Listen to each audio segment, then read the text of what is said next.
What's going on, guys? Pepperbelly here, bringing you a video of Conviction, well, Splinter Cell Conviction, after like a very long time of doing nothing, and I apologize for that. I've been just very busy with work-related stuff that has been like consuming my life, so it's been making it difficult to get this video out. But here it is. So I finally have it out, and it's a campaign video because I showed already Deniable Ops, and I figured I'd show something a little bit new. So it's Sam Fisher in the past, so there's not really any spoilers, right? So you're going to be seeing basically gameplay of Sam Fisher when he's in Iraq. Well, not really. I thought it was Fisher the first time I played this mission, but you're actually playing as Vic, which is a character that helps you out in Splinter Cell Conviction in the present. So basically in this mission, you go in, you rescue Sam Fisher, and it just, it kind of reminds Sam Fisher. He kind of like does him a favor in the future, right? So for Vic, since Vic saved him here, so it does actually have an impact on the story in the game later on. But right now, it's just kicking some ass with your nice AK-47 with an ACOG on it. So it's a good time. It's a really awesome mission, in my opinion. Actually, they changed the whole formula of the game too for this mission. When you're playing Splinter Cell, you feel like you're playing Splinter Cell. When you do this mission, since you're not a Splinter Cell, obviously it's not going to have the same gameplay as a Splinter Cell, right? You're not going to be like, yeah, I'm a soldier, like a friggin' Delta Force Army Ranger, or something like that. Somewhere in between, whatever you kind of Navy SEAL, whatever you want to picture it to be. I think it's Delta Force because I remember Sam Fisher being in that in the past. If you read the books and whatever, Sam Fisher was in Delta Force. But anyway, so yeah, they're obviously not going to be sneaking around like Sam Fisher being really stealthy with a gun that has no silencer on it. That's not how it works. They're tactical, they move quickly, but precisely that's how combat is. So the gameplay feels like that. You can actually run when you fire from the hip while running. It's a lot more accurate than you do when you're firing as Sam Fisher.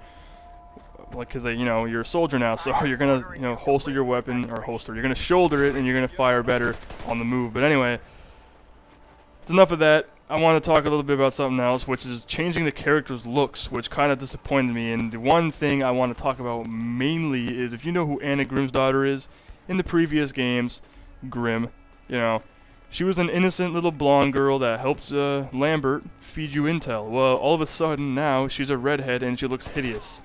Not saying redheads are hideous, most of them are hot. But, I mean, she just doesn't look like Grimm anymore. It's like, why the hell all of a sudden the change? Why does she have to look so stupid now? Like, is she undercover or something? Does she, like, every week she changes her look? Like, she, like, go plastic surgery and put freckles all over her face all of a sudden? Like, it was unnecessary. I don't see why she had to look different. There was nothing wrong with the way she looked before. It would have been pretty badass, a blonde and friggin' spandex clothing killing shit, am I right? Well, now it's a friggin' redhead in spandex leather crap and just doesn't look right. But anyway, I'm not going to get into that. It's a video game. I played it for the game. It was great. For what it is, like I said, doesn't meet my Splinter Cell standards. Like I said, if I love Splinter Cell and I want a Splinter Cell game, this is not it. Because it's not really Splinter Cell.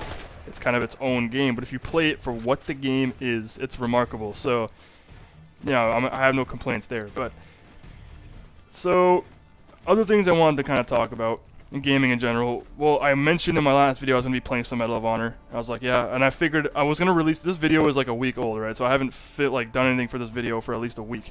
So I looked back and on that video I made previously, and I realized I mentioned how, yeah, I'll make Medal of Honor, and I was like, and when I made this video, this video was being made right before I went to go pick up Medal of Honor. So I figured I'd pick this up and go get Medal of Honor at midnight. So it didn't really work though. I mean, I had nothing to talk about, and I was thinking, since this game's in Iraq and it's kind of a similar setting, I'd go from Splinter Cell being all tactical and whatever to going to Iraq, from going to Afghanistan, which is kind of a similar conflict but just in different time zones. Unfortunately, I got Medal of Honor though. Okay, I played the single player. It was a great game.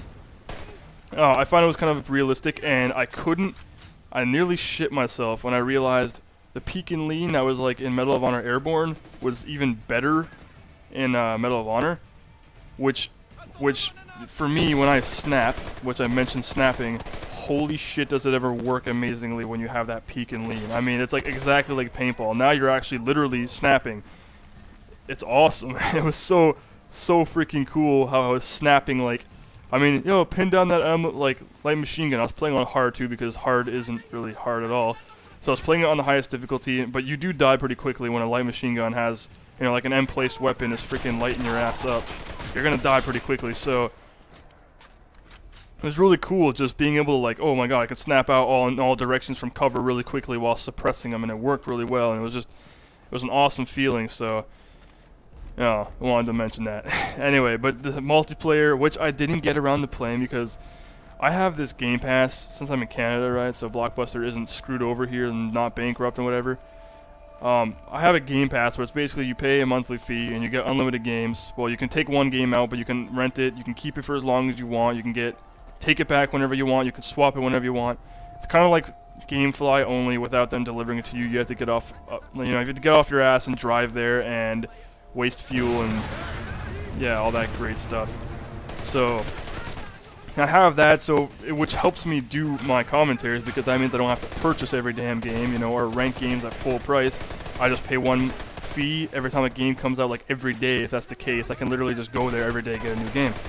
So I did that for Medal of Honor, and I went to go play online, and I completely forgot about a thing I read on Game Trailers a long time ago, which is the payment for those of you who buy it secondhand. Not realizing that also goes for people who rent it. So when I went to go play online, it's just like, oh really, you want to have fun playing this game? Pay 800 Microsoft points, bitch. And I was just like, no thank you. So I kind of didn't play online. The commentaries I said I would be making for that won't happen anytime soon. Probably won't happen at all. Not because I don't like the game, but I played the beta. There's enough, but I'm kind of late, right? So there's a lot of commentaries already for Medal of Honor. There's really no point in me starting late when I feel like spending the 800 points for that instead of DLC for a game I actually care about. You know, by the time I start making commentaries, it's going to be it might be useless, right? So I'm probably not going to make any commentaries for that. However, I do have interesting news, and I was recently, well, I wasn't invited for sure. I got an email that was confirming my application for the Crysis 2 beta. And that's going to be on Xbox 360 exclusive, which they said. There's no date when it's going to be released yet. There's no nothing. But, I mean, I am looking forward to that. I'm a huge fan of Crysis. I played Crysis 1. Well, I can't really say I'm a huge fan because I don't have all the Crysis games. But that's because ever since I got the new operating system for my computer, which is Windows 7, it kind of screwed up my game performance on all my games since most of my stuff isn't compatible with Windows 7. So I have to hacks my drivers, which I did, which kind of slows down my gaming frame rate, handling crap, so that way Crysis runs like shit now, so I don't even bother playing it. But Crysis 2 is going to be on 360. I'm looking forward to it, so if I do, hope with me, boys and gals. I don't know who the hell watches this, but just hope to God I get invited to that, because if I could get into the beta and it has no non-disclosure agreement like Spec Ops The Line, which I even asked them if I can film some Spec Ops The Line. I'm not allowed. I think I mentioned that before. So I figured, why the hell not film some Crysis 2 beta? Since, you know, it's a beta, it's in development, it's going to be made. It's going to be an awesome game. I'm looking forward to it so much. I saw the multiplayer, even though it was like the multiplayer gameplay they had, like the live footage. Yeah, my ass, it was live footage. You freaking watch it. You can clearly see how scripted all of it was, but whatever. I don't care. The point is, I'm looking forward to the demo. I'm going to kill some people in that game. It's going to be great, and I'll film it if I get in the beta. So I hope I get in the beta for your viewing pleasure, which would be awesome, because I have a feeling that game might have some decent online, which will be unique. It'll be like Blacklight to me, which I'm looking forward to. I mean, come on, Blacklight was an awesome game for me because it was unique. It wasn't like every other commentator out there who does like a billion quick-scope montages, mini-tages, fun-tages. Like, give me a break. I'm just gonna film, even though I'm not doing anything that original, I'm not like, hell yeah, some interesting shit here. I'm just doing commentaries, which isn't, I mean, there's so many commentators now, it's like, it's hard to get known, so it's really difficult to be known for being a commentator, no matter how good you are, no matter how shitty you are. Some people are really good and they don't get any, you know, recognition for the work they do, which, I mean, they deserve it, but whatever. So there's so many commentators now, so I'm not really doing anything original, but Crysis 2 is a game I want to be covering, and yeah, I'm looking forward to that shit like a lot. So it's going to be an awesome game, and if I do get in the beta, you'll be seeing it. So this is going to be my last video for Splinter Cell Conviction. I'll be coming out with more videos, obviously, later on. I am very busy with my work-related shit, so I'm not even going to bother getting into the details of that, but basically,